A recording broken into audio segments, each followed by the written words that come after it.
YouTube, how are you all? I have been missing for some time. Around the middle of last year, my brain wasn't playing, and the idea of filming mid-year content just kind of got really overwhelming for me, and I couldn't face picking up the camera. So I didn't, and then that turned into a 6-month hiatus. But I have been feeling for a little while now the urge to pick up the camera again and film. So I thought that I would come back with the what would normally be posted at the beginning of the year. I know we're like 3 weeks into January at this point, but you know what? I'm going to go with it. So today I'm going to talk you through the bookish goals I've set myself for 2025. What has now become a staple in my reading life is my Little Inklings Designs Always Fully Booked planner. As last year I have purchased the undated version because I prefer the layout for the weekly pages. As always, I have filled in the goals page. You can't quite see it there. I have tried to be a little more decorative with it this year by colouring around the edge of the boxes. As you can see, my 3 main goals are in red because those are my 3 main goals I want to hit. The rest are just things that I intend to do, and if I don't do them, I'm not going to beat myself up about them. They are things I would like to achieve, but they are not essentials in my life. If I don't hit them, nothing bad is going to happen. And I want to say that to you. If you are someone who wants to set goals, nothing bad is going to happen if you don't achieve them, unless they're related to things like making sure that you've got money coming in to keep a roof over your head and food on the table. Those are your essentials. These, they're not essentials. Anyway, let's talk you through them all. My big 3, as always, are the number of books, pages and hours that I want to read through the year. As for the last few years, I have decided to stick with 75 books for the year. That is stretching but achievable for me. Depending on the types of books that I read, I could easily achieve this quite early in the year. In fact, last year I did actually finish it reasonably early. I had quite a bit of time to spare. Or, you know, if I'm reading longer, thicker, heavier books, it could take me the majority of the year to get through it. So for me, it is stretching and achievable. And I would encourage you to set a goal for yourself that is stretching and achievable for you. Don't let what others do influence you. So 75 books, pretty good for me.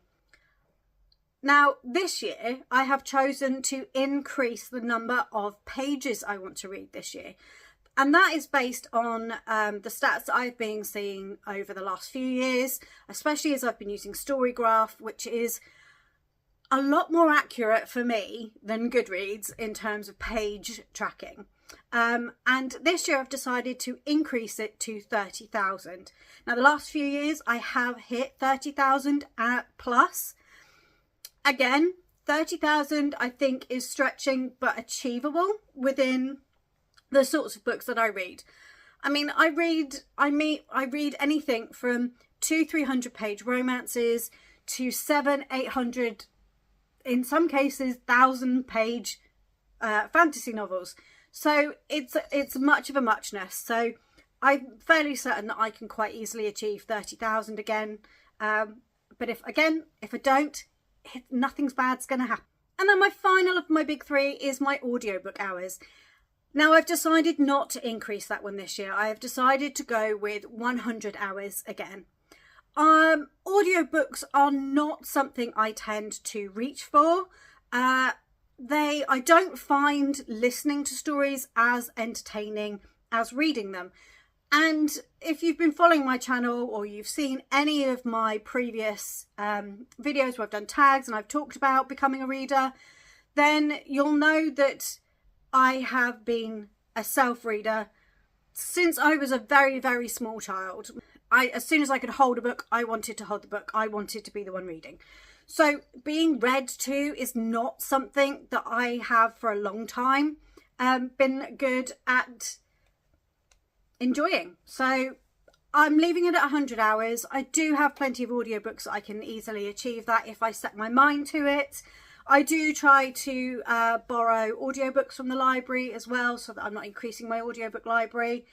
And yeah, again, it's a good goal for me. I don't worry about this one quite so much. The number of pages and the number of books is more important to me than the number of audiobook hours. So now I'm on to goals that are covered by my tracking, but aren't quite so important to me. The first one of those is I want to read every single day. And I'm making use of the Storygraph streak tracker for that. I have it set that I need to read at least one page or listen to 1 minute of a book every single day. And as soon as I log either 1 page or 1 minute, my streak has been completed for the day. There are days where I only get to read 3 or 4 pages, or I don't listen to anything at all, but I read 3 or 4 pages. And that works for me. I did manage it last year, which is one of the things that's driving this. Is now I have more than a year's worth. I have in the region of 380, 390 consecutive days where I've been reading. So that is something that I want to keep that streak going. Now I've got more than a year, I don't want to lose that streak. So that is something that I am definitely going to be making the effort to do. I don't have any events or anything this year that would kind of prevent that from happening. It will just be my own tired brain not wanting to deal with reading, which is why I might only read a couple of pages. But as long as I do that, I'll keep my streak. Something else I would like to achieve is to reduce down the number of books that I own that I haven't yet read. During the end of last year, I rejigged the spreadsheet I had set up that just listed my books that I had unread, because I'd realised I'd included Kindle Unlimited borrows in there, and I wanted to take those out. They're not something that I have paid money to own the licence for, or to have a physical presence on my shelves for. So I didn't want to track those in those numbers. So at the beginning of January, I had, I think, 458 unread books that I own. And that is across physical, digital and audio. Obviously, being in January, I have already started making a dent in that. But I've also added to it because I had book money for Christmas. And I've spent some of that already. So it's kind of swings and roundabouts, you know. I think I'm, you know, leveling out at this point. I think I added the same amount of new books as I've actually taken off. So I think I'm still on 458 unread books at this point.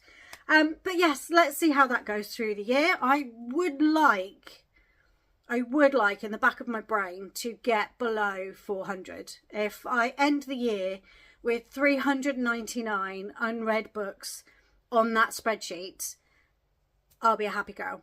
And we'll see how that goes.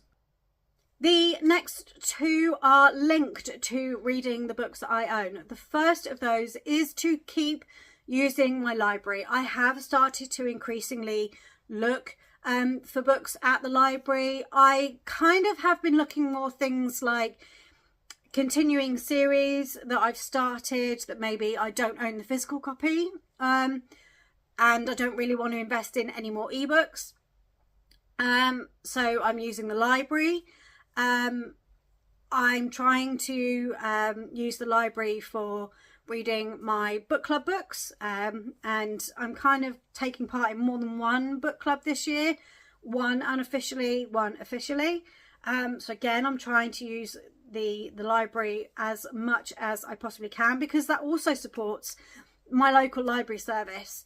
And puts money back into that service, because I tend to reserve books from them, and I have to pay for that service, which puts money back into the library service, which helps with funding, which helps keep it open, which means that people who are in less of a position to buy books than I am, to be able to still access stories.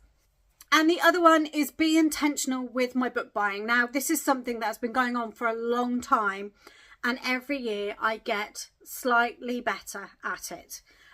So I am now trying to only purchase books if I have no other way of accessing them, or if it's a physical book that I have on my shelves. You can't see it kind of here, so you can just see the start of the John Gwynne section there. I have the first book in his second series, and I will probably continue that in physical format once I finally start it, but I will want to have the complete series on my shelf, so I will likely buy those. So that to me is an acceptable intentional purchase. However, if I were then going to say try a new to me author, I wouldn't buy the physical copy. I have not been purchasing ebooks and certainly not purchasing ebooks in the way I did in the early 2010s anymore. I rarely search for a book on there unless I'm looking to see if it's included in Kindle Unlimited. I still pay for Kindle Unlimited, and I try to make best use of that. So if a book I want to read is available there, if an author I want to try is available in Kindle Unlimited, then I will certainly download the book from there, because it does also pay the author that way. If it's a book that I absolutely love and think I'm going to read again, then I will purchase it. But purchasing is not my first option. And also I will try and get a book from a library if I can. So library and Kindle Unlimited are my first choices when it comes to books, series, authors that I've never started before, or maybe don't already own it in some format. Although saying that, on occasion, I do slip. But we all do. But it's just, I just try to think, do I actually need to purchase this? Is there a way that I can pay less for it by using the library, or by using a service that I am already subscribed to? And those are my main thoughts now when it comes to actually buying books. Pretty much a lot of the books I purchase now are either pre-orders based on authors that I've loved, continuing series that I've enjoyed, or because I've been given book tokens for Christmas and birthdays, because that's what I tend to ask for, and that's how I tend to structure my purchasing now. And my final goal that I have set on this page is to try and integrate my reading hobby with my other hobbies. Now, I think I've talked about this on the channel before. I do counted cross stitch, and one of the things that happened last year was I was on sprints with another booktuber. I was watching them, and they were listening to an audiobook, and they were doing a paint by numbers, and I was not in the mood to read. My brain just was not there. I tried, I'd picked up a book, my brain just wasn't coping. And I kind of looked around, and I had a cross stitch project that I could see, and my brain kind of, something just flicked over my brain, and I picked it up. And I think I picked it up, I think it was about 2 o'clock in the afternoon, and I stitched until midnight that day. I have not picked up a cross stitch pattern and done that for a long time. And it's purely because I concentrate on reading as my main hobby. But I had a bit of an epiphany, and I realised that actually I can read and do my other hobbies, because my other hobby that I do is I used to do a lot of puzzles, and I've bought some new puzzles recently, but again they get put to the bottom of the queue because I choose to pick up my books first.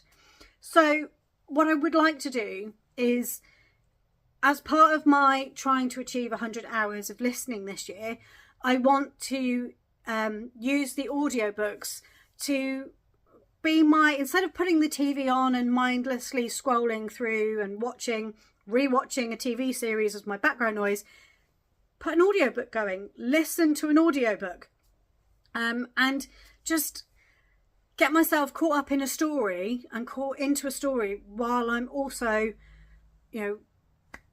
using other activities that are mindfulness activities for me, and try and get them, try and kill two birds with one stone, because I really do want to continue with my cross stitch into 2025. It was something that at the end of last year I was finding was actually helping my mental health a lot more. I think that had I not picked up my cross stitch when I did, that I probably wouldn't be making this video right now, because I think my spiral would have got worse. And I know what that spiral looks like for me.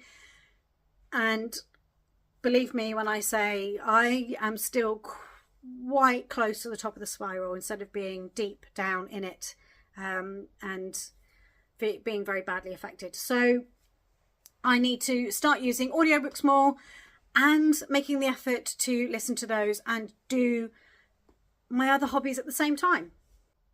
So this has turned into a rather long and rambly goals video.